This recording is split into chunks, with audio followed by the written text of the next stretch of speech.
Shalom. In this week's Misconceptions on the Torah, we're going to discuss the reasons behind keeping kosher. If you look in Google and search around of what the reasons for keeping kosher are, you'll find that a lot of people will attribute it to health reasons. They'll say, look, what's the most unkosher thing you could eat? Pig. Pig is very unhealthy. Therefore, come to the conclusion that the reason why we keep kosher must be for health reasons. Now, with just a little bit of thought, we can see the fallacy of this argument, and it's just simply not true.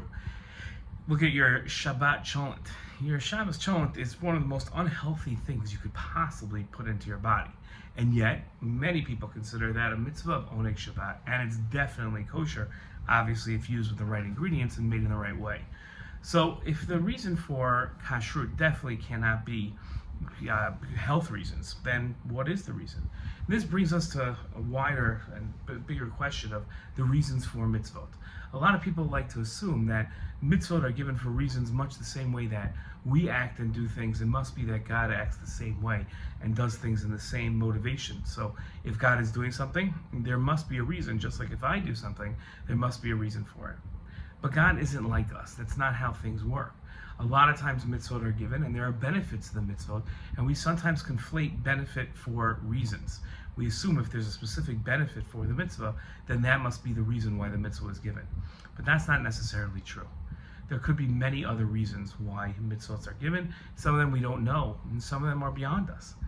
Kashrut does provide many benefits.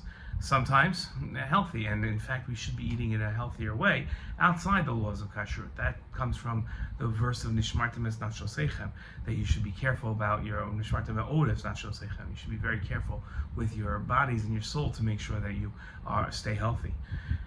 A lot of us have to work on that, but there are also other benefits of discipline and making sure that our life doesn't center around eating everything that we see. There's a lot of benefits to kashrut. Is that the reason for it? We simply don't know. That's our lesson in misconceptions on the Torah for this week. Shalom.